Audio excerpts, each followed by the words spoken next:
Magandang araw po mga kabayan ko po sa pinilangan ako may pasensya na po sa itsura kung mana kong galimaw. Kasi medyo nagayos po ako dito sa taas dahil katatapos lang magpintura. At bibigyan po sa inyo tip sa pagpapagawa po ng bahay, lalo na po doon sa mga OFW na hindi umuwi ng Pilipinas o uwi. Siyempre sa mga kabayan din po natin dito sa Pilipinas nagpapagawa ng bahay. Una po, pag nagpa-estimate po kayo ng paggawa ng bahay dahil depende po sa materials. Mahirap po talaga mag-estimate. Lalo na po, kung magtatag-araw, lalo na po ngayon, isang nagtag-araw, medyo magmamahal po yung mga materials. Siyempre, dahil mas madaling matuyo, pagpipintura, hindi po nakakabala sa gagawa, lalo na yung buhangin, hindi basa, yung mga lupa, pag diniliber, consider nyo rin po yun. Saka depende po sa lugar. Diba? Mga lugar nyo naman, mayaman sa mga buhangin, mga ganun, sa lupa, baka mura kayo. Kasi po dito sa Bulacan talaga ina-order ko po lahat. So pag nag-estimate po kayo, ito po ang tipa. Yung po talagang nakakaalam. Halimbawa, ito po yung tipuan. Kung meron po kayong mga alam na mga draftsman, yan, o kung mag-anak nyo architect na talagang may listahan sila ng list. Listahan po ng mga materialis tapos bibigay po sa inyo. Halimbawa, boss, magpapa-estimate ako ng ganito. Ito rin po, sandali lang po. Gusto ko lang magbibigay ng tinda. Kung gusto po magpa-estimate sa mga draftsman o architect, kahit paano, magbigay naman po kayo. Pero kung kilala po talaga kayo nangungontrata ng mga bahay at hindi sigurado po sa mga presyo ng materialis, ayun, pag sinabi sa inyo, estimate nyo dyan kasi gumawa kami ng isang takon, ano ba yun, tag-araw ba yun o tag-ulan ba yun? Tingnan po kasi pag tag-ulan, mura po talaga materialis, mura po. Pero pag tag-araw, medyo nagmamahal po talaga materialis. Pag nag-estimate po sa inyo, halimbawa, pag maliit na bahay na ganyan 250,000. Ito po, sabihin ko po sa inyo, pag nag-estimate po ng ganyan, ito po ang tip ko po sa inyo. Para po sa akin, sa experience ko po, magdagdag pa po kayo doon, ng kalahati doon sa budget. Pag sinabi mo 250,000, magpasobra po kayo ng mga 150,000 o 100. At mas maganda, nasa Pilipinas kayo, nakikita niyo yung ginagawa. Tapos may dalawang klase po ngayon ang pagpapagawa po ng bahay sa ibaw, hindi po nakakalim sa iba. Siyempre iba alam na, Pacquiao ba o arawan. Ibig sabihin ng Pacquiao, bibigyan niyo po yung buong budget. Sila po bibili ng materialis at sasabihin po sa inyo kung ilang araw tatapusin. Mas maganda po pag nagpapakyaw po kayo, para sa akin kung hindi nyo masyadong kakilala yung papakyaw, mas maganda may kasulatan ko kayo kaya na matatapos. Diba? Mga ganun. Pero sa ngayon, mahirap na pumanap na ganun Pag sinabing pakyaw, talaga, minsan hindi na natatapos, dadagdag kayo ng budget. Pero, maghanap po talaga kayo ng papakyaw na sigurado matatapos yung bahay ninyo at hindi nyo magdadagdag ng budget. Ganun po. Medyo may kamahalan po yung pakyaw. Yun po yun. Siyempre, sila po bibili lahat ng materials, lahat-lahat, pati yung pangkuryente, kabit ng tubig. At siyempre, kailangan maganda, may representative kayo sa Pilipinas na OFW po kayo sa pag-apply po ng tubig, ng kuryente. Consider nyo rin po yun. Di ba? Sa pag-apply po ng tubig at kuryente, kailangan po talaga meron kayong titulo ng lupa o doon sa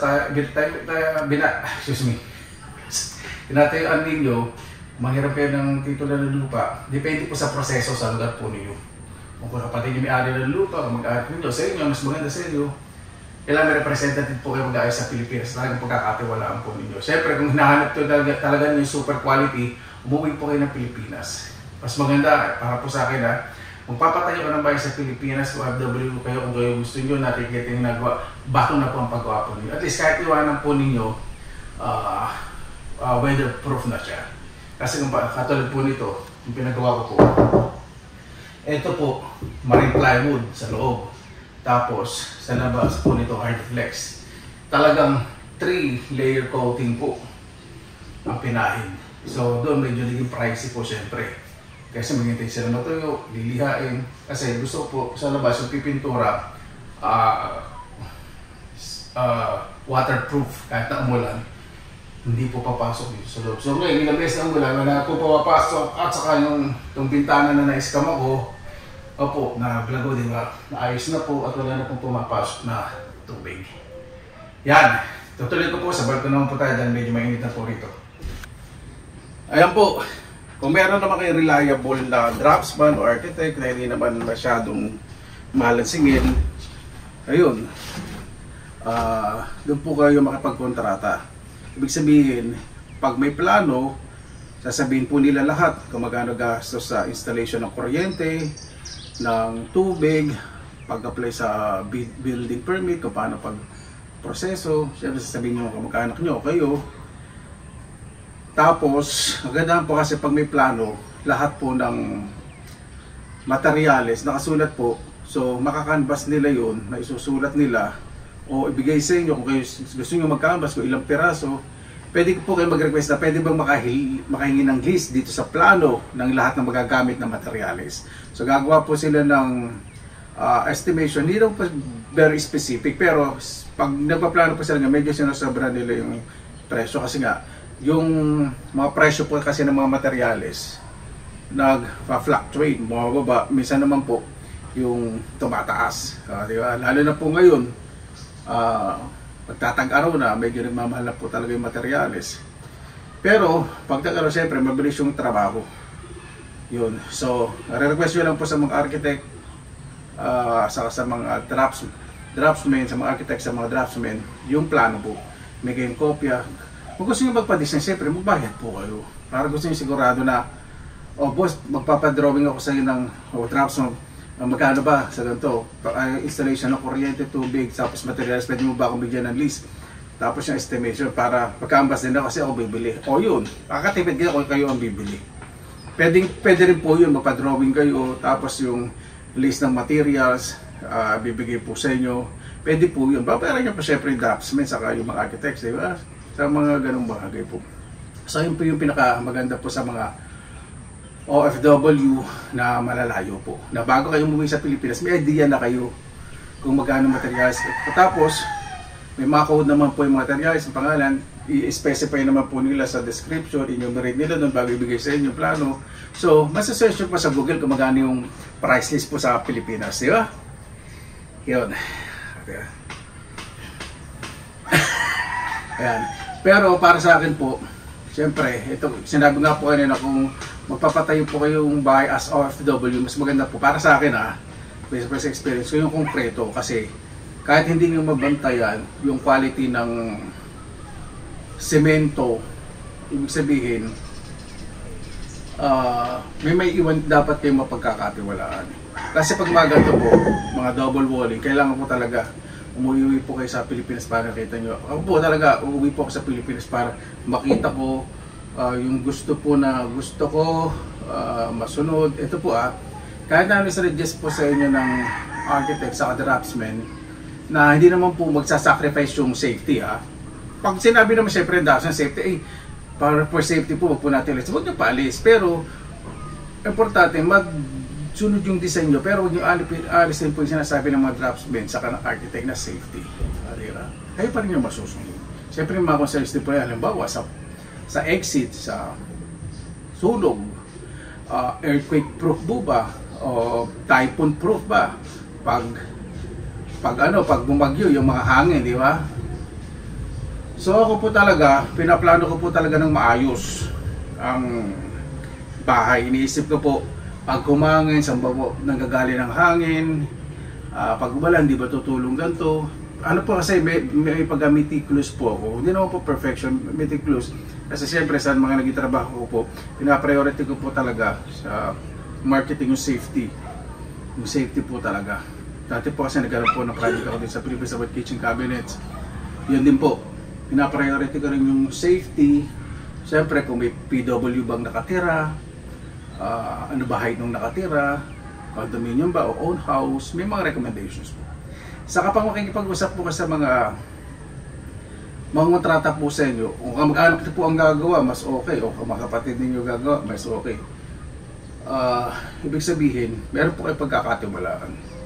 Pero, huwag nyo pa isasacrifice po yung gusto ninyong design. Kailangan gusto pa rin po ninyo ang masunod. Pero bibigyan nyo pong tiwala. Una-una, bigyan nyo pong tiwala yung mga gumagawa. Huwag po kayo laging nakabantay. Kasi pag binigyan nyo pong tiwala yung mga gumagawa, saka maging friendly po kayo sa gumagawa. Tapos medyo ititreat nyo rin po sila. Kasi po yung maganda eh. Nagkakaroon po ng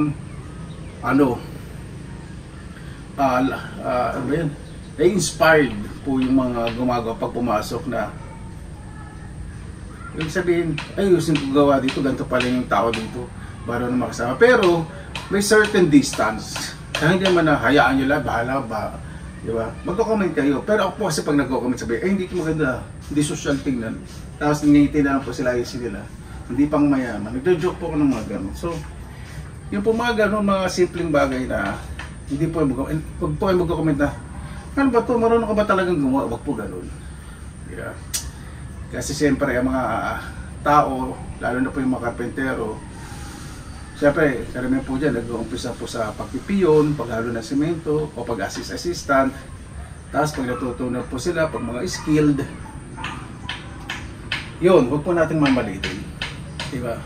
At ito po sa inyo naman yung pasahod kung magkano ang pwede nyo ibayad. Dito po sa amin, ibabasa ko po yung bayad po dito sa Bulacan. Sa pagpapagawa po talaga ng bahay, para po sa akin ang kinukuha ko po talaga dito, mga skilled. Ibig sabihin, marami po silang alam sa paggawa po ng bahay. Iba marunong magkabit na kuryente, marunong sa paggripo, yung parang sabihin po niya multi-purpose, marunong magpinta, marunong mag-welding, yun po. Parang sulit po yung balabay. Hindi na kayo maghahanap sa iba't iba. O baka may kilala kang marunong mag-welding. Mas maganda yung mahanap po ninyo na marami pong alam sa paggawa ng bahay. Yun po. Kasi dito yung gumagawa, marunong sila magpinta, mag-welding, tubero, yun po. Pero sa kuryente po siyempre, kailangan talaga electrician po kung gagawin. Kasi apply nyo po yan para sa safety rin po. Yung calculation talaga niya, kailangan po talaga electrician. Huwag nyo pa i-sacrifice yung kuryente, kailangan po talaga electrician. Sa tubig, okay lang po yung mga skill ng workers kasi wala naman pong ground na mangyari niya eh. Talagang ang mangyari po kasi pag nagpakabit kayo ng gripo, yung dugtungan lagi, check po ninyo. Saka natututo din po kasi pag may gumagawa po ako dito, tinatanong sila ng maayos. Alam ba, may nakabit sila na minsan di gusto, sabihin ko, hindi ano ba yan, mali, hindi po ganun. Sabi ko, di po magpakilipat doon kasi parang hindi po tama ko. So, maayos po ka mapag-usap sa gumagawa. Saka, yung nga po, sa sweldo po dito, pag skill po, ito po kami dito sa Bulacan, pagkasama po pagkain 700 to 800 pesos a day po. Kasama po yung pagkain. So, wala na kayong iintindihin. Depende naman po kasi sa lugar. Depende po sa lugar. Siyempre sa pagpagawa po talaga ng bahay, magkakalculate po kayo. Hindi lang po yung materials o itatayong bahay, calculate nyo rin po yung yung sweldo ng tao. Mas maganda po kasi para sa akin sa kanila na po yung pagkain kasi ako katulad ko busy, wala po nga tayo magluto. O diba, pag uwi, gusto ko po, nare-relax, tinitingnan po everyday. Alam mo, gumawa sila ngayon, kilala po nila ako. Hindi po ako magmimiron o lagi nakabantay po sa ginagawa po nila, hindi po. Binibigyan ko po sila ng tiwala. Ayun po kasi maganda. Pagkatapos po nilang gumawa, titingin po ko ikot, tapos mag-comment, ano ba pwedeng i-repair dito kasi medyo, halimbawa, pagka-pintura na hindi pantay o kaya may pumutok o umalsa. Tapos magre-research din po ako. Nagre-research din po ano ba bagay pintura, pang kahoy, pang bakal, pang semento, pang hardiplex, pang marine plywood, yun po. Iba po kasi yung pagpipintura. Ano ba talagang dapat sa pag-seal. Basta, natututo din po. Kasi ako po, pag nagagawa ng bahay, hindi po ako yung umamasid lang.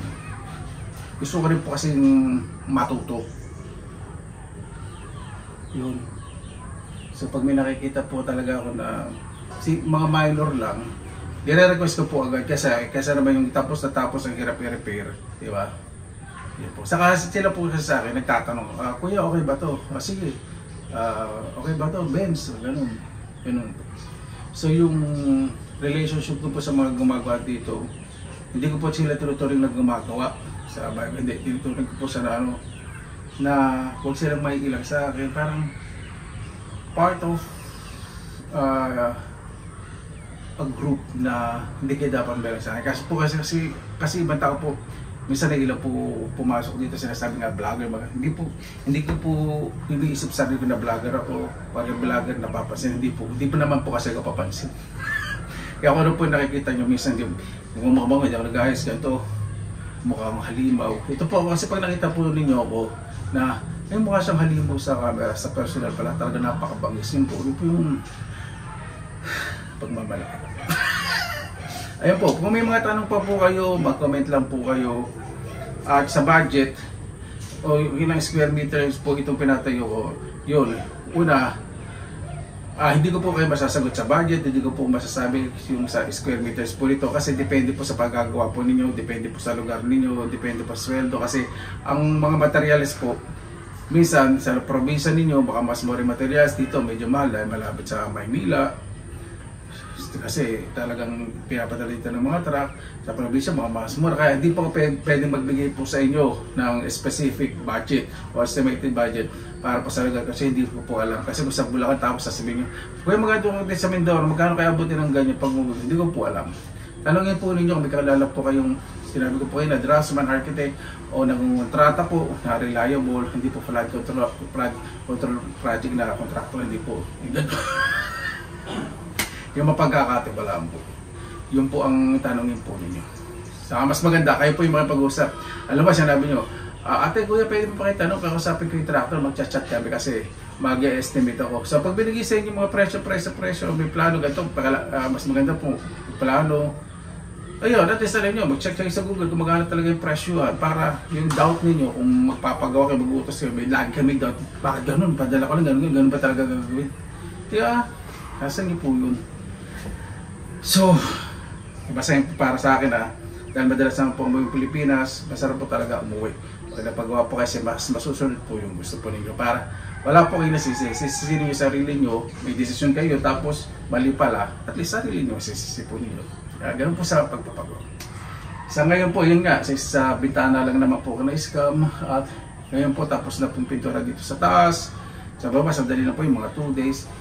Labas, pintura sa tingin ko 1 or 2 weeks pinturado na po lahat itong bahay, paglinis na po ako, palagi na po ka ng mga gamit at yung canopy na lang po doon sa extension sa likod na parang outdoors likod ni nanay at mayroong small kitchen. Ano po mga kawayan, ano po, sana po nakatulong po itong video, tumitingin po kasi doon kasi ang ganda ng view. Sana po, sige po lang, maraming salamat po sa inyong oras na ilan sa Pinilangan Lakbay. Basta lagi po tayong positive vibes, good vibes. God bless, ingat po lagi, magandang araw. Laban lang!